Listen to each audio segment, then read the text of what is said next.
Kalaboso ang dating mamamahayag na si Jay Sonza. Kaugnayan ng umano'y pagpapakalat niya ng Peking medical records ni Pangulong Bongbong Marcos. Ang kampo ni Sonza kinwestiyon kung bakit walang piyansa ang kaso gayong hindi naman daw ito ganun kabigat. Nasa frontline ng balitang yan, si Dave Abuel. Dumiretso ang mga operatiba ng NBI sa mismong bahay sa Quezon City ng dating mamamahayag at kilalang Duterte supporter na si Jay Sonza.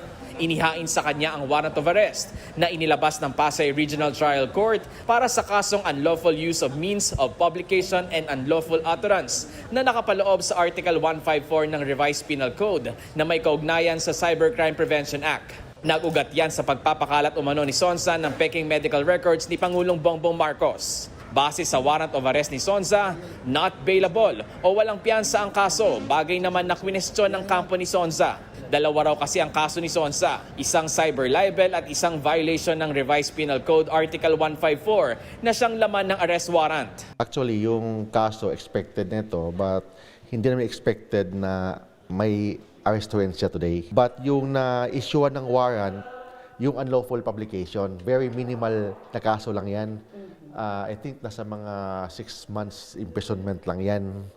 So, mali yung nakalagay. Ang problema, mali ang nakalagay sa warrant of arrest. Kaya tingin nila, may pagkakamali ang korte. We believe, our team believe na may pagkakamali sa court. Bakit nag-issue sila ng warrant of arrest na itong kaso na ito, bail is not required. Bail is not required is different from a non-bailable offense. Isa pang pinutakte ng kampo ng dating mamamahayag ang basehan ng reklamo at ang role ng NBI sa pagpa-file nito. Ang reason nila is may mga fake publication daw about the health of the president.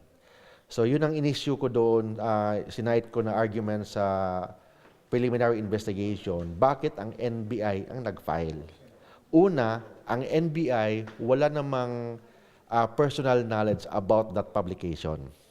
Second, the NBI is not the offended party. Bakit din daw sa NBI Pasay isinampa ang kaso? Kung ang offended party aniya ay presidente, bakit hindi sa Maynila dahil nandun ang Malacanang? Wala pang sagot ang korte riyan. Pero sa panayam ng One Balita Pilipinas ng 1PH, sinabi ni NBI Director Melvin Matibag na ginawa lang nila ang mandato nila batay sa utos ng korte. Malaya raw naman ang kampo ni Sonza na i-question ito sa korte. Kini-question ng kampo niya ang warrant at sinasabing minimal offense lamang po ito, Director Matibag. Ano po ang basihan ng NBI para sabing hindi ito simpleng minimal offense kundi isang mabigat na kaso? Kami naman po ay umaksyon lamang batay po sa mandatong ibinigay po ng Regional Trial Court ng Pasay.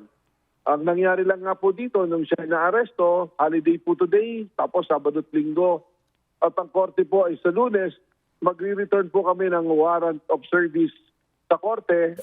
Samantala, pinuri naman ng Presidential Communications Office ang mabilis na aksyon ng NBI. Patunay lang anila ito na hindi palalampasin ng administrasyon ang mga nagkakalat ng peking impormasyon. Nakikipag-ugnayan na rin sila sa DOJ para imbestigahan at panagutin ang iba pang sangkot sa fake news. Sa ngayon, hawak ng NBI Pasay si Sonza. Nagbabalitang mula sa Frontline, Dave Abuel, News 5.